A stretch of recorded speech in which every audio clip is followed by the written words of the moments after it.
All right, let's talk just a little bit about diversifying your appraisal practice. So many people ask me, how do you get away with not doing mortgage appraisals and working for appraisal management companies?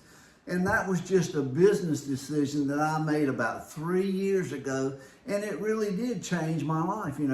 When I worked for appraisal management companies, and there's nothing wrong with that. It's a business decision, and it really does depend on your local market.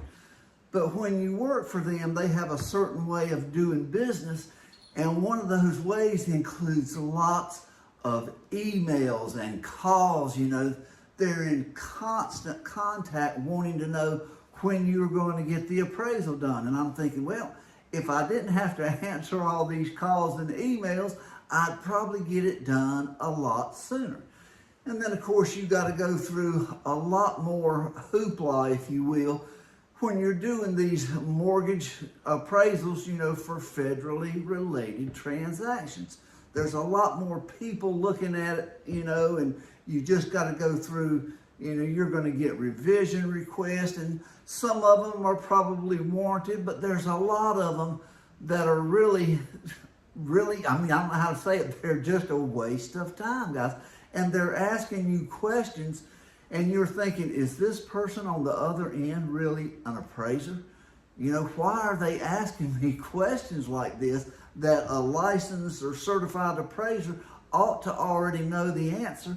And plus, most of the time, the answer's already in my report. If they would read it, they would find out the answer to that. So anyway, what did I do to get out of that? I went kind of old school. Instead of emailing people, I went to the yellow pages, the old actual yellow pages. And you can do it online if you want to. But I started contacting attorneys in my market.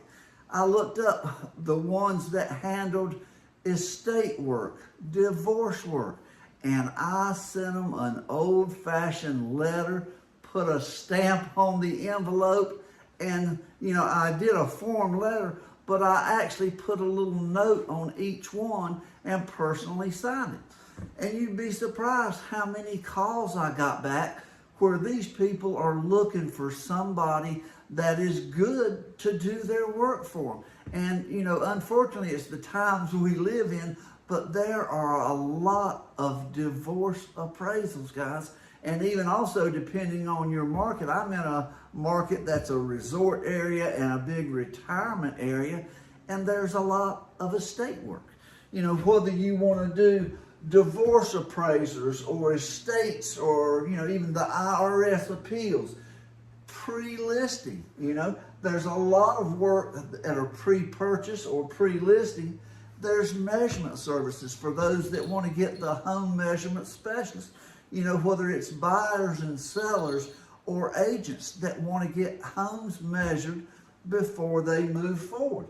And the private work, the thing is, most of the time, that private work pays a little better, and also they understand what a quality appraisal is, and they actually appreciate your work. They talk nice to you, and they want to call up and say, can you get this for me in the next 2 or 3 weeks?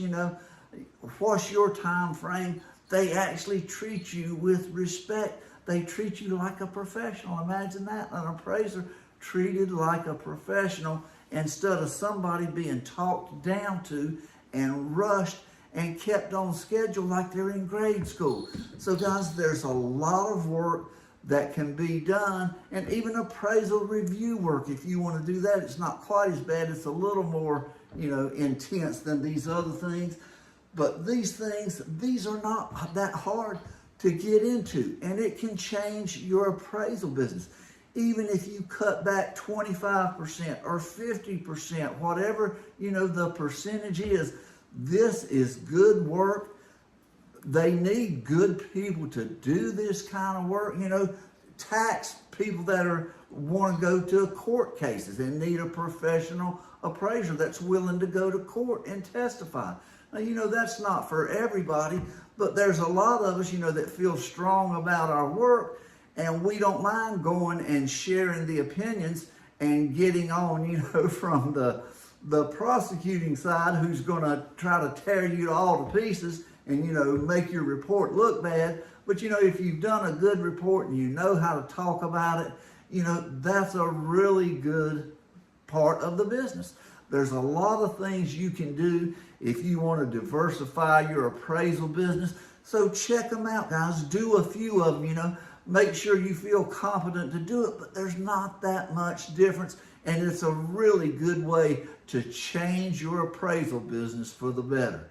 Give it a try.